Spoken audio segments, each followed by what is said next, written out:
छत्रपती शिवाजी महाराज, छत्रपती शाहू महाराज, क्रांतीसूर्य महात्मा ज्योतिबा फुले, विश्वरत्न डॉक्टर बाबासाहेब आंबेडकर, आपल्या संस्थेचं कुलदैवत वैकुंठवासी हरिभक्त परायण भगवान बाबा या महान विभूतींना त्रिवार मानाचा मुजरा करतो। माझे आजच्या कार्यक्रमाचे प्रमुख अतिथी माझे मित्र खरात सर, प्राचार्य केदार सर, पर्यवेक्षक JB सानप सर तथा माझे सर्व सहकारी मित्र आणि विद्यार्थी मित्रांनो, आज आपण 68वा महापरिनिर्वाण दिन संपन्न करण्यासाठी आपण इथे एकत्रित झालो। सर्वप्रथम मी जेवढ्याही मुलांनी आणि मुलींनी कार्यक्रमामध्ये भाग घेतला त्या सर्वांचं आमच्या सर्व शिक्षकाच्या वतीने मनपूर्वक अभिनंदन करतो आणि तुम्ही तुमच्याच आनंदाच्या पद्धतीने टाळ्या वाजवून स्वागत करा। स्वागत यासाठी की एका तब्बल महापुरुषावर बोलण्यासाठी तब्बल 50 मुलांनी आपली नाव नोंदणी केली आणि भाग घेतला। यानंतर मुलांनी सुद्धा यावेळेला आपली प्रतिनिधित्व दाखवलं, तर मुलांचं देखील मी अभिनंदन करतो आणि अशाच येणाऱ्या पुढील कार्यक्रमामध्ये सर्वांनी भाग घ्यावा अशी देखील मी आपल्या सर्वांना या कार्यक्रमाच्या वतीने विनंती करतो। डॉक्टर बाबासाहेब आंबेडकर यांचा 68वा महापरिनिर्वाण दिन संपन्न होत आहे। या निमित्ताने डॉक्टर बाबासाहेब आंबेडकर यांच्या जीवनचरित्रावर मी बोलणार नाही, कारण की एवढे वेळ नाही। मात्र डॉक्टर बाबासाहेब आंबेडकर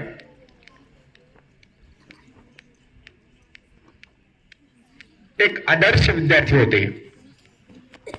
डॉक्टर बाबासाहेब आंबेडकरांना शिक्षण घेण्यासाठी किती यातना सहन कराव्या लागल्या, किती त्रास सहन करावा लागला। शाळेच्या बाहेर बसून पथदिव्यावर अभ्यास करून डॉक्टर बाबासाहेब आंबेडकरांनी आपल्या उभ्या हातीमध्ये, जसं की प्राध्यापक खरात सरांनी सांगितलं त्यांचं शैक्षणिक पात्रता, त्यामधल्या महत्वाच्या डिग्र्या फक्त तुम्हाला सांगतो। डॉक्टर बाबासाहेब आंबेडकरांचं शिक्षण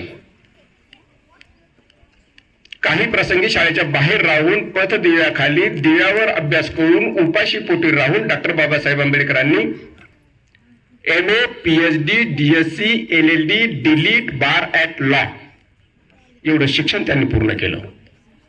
आणि म्हणून डॉक्टर बाबासाहेब आंबेडकरांना एक आदर्श विद्यार्थी म्हणून मानलं जातं। जगातला बुद्धिमान व्यक्ती म्हणून डॉक्टर बाबासाहेब आंबेडकरांना मानलं जातं। यावरून आपण फक्त एवढाच आदर्श घ्यायचा आहे डॉक्टर बाबासाहेब आंबेडकरांचा, तेव्हाच खऱ्या अर्थानं महापरिनिर्वाण दिन आपण आपल्या शाळेमध्ये संपन्न केला असं सफल होईल। ती कोणती? तर जसं की डॉक्टर बाबासाहेब आंबेडकर 18 घंटे अभ्यास करत होते, तुम्ही 18 घंटे नाही, किमान 6 घंटे जरी तुम्ही अभ्यास केला तर निश्चितच तुम्ही एक चांगला आदर्श विद्यार्थी घडाल,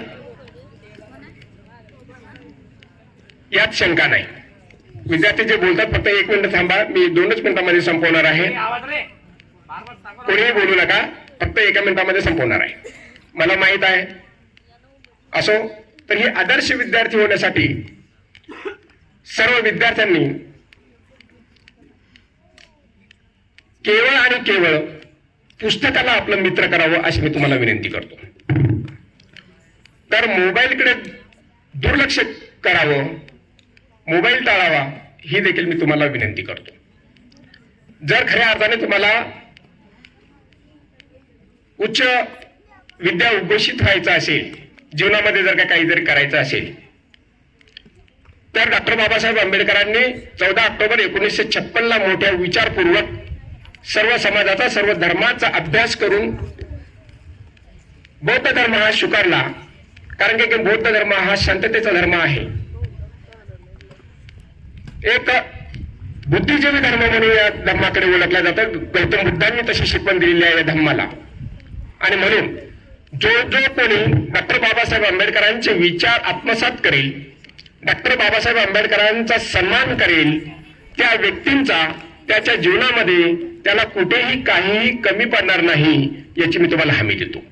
म्हणून जेव्हा कधी यथावकाश तुम्हाला वेळ मिळेल तेव्हा डॉक्टर बाबासाहेब आंबेडकरांची पुस्तकं वाचा, डॉक्टर बाबासाहेब आंबेडकरांचे विचार वाचा। डॉक्टर बाबासाहेब आंबेडकर ही एक व्यक्ती नसून हा एक विचार आहे, हा विचार तुम्ही सर्वांनी वाचावा, तेव्हाच तुमच्या जीवनामध्ये नक्कीच प्रगती होईल, याची मी तुम्हाला आश्वासन देतो, हमी देतो.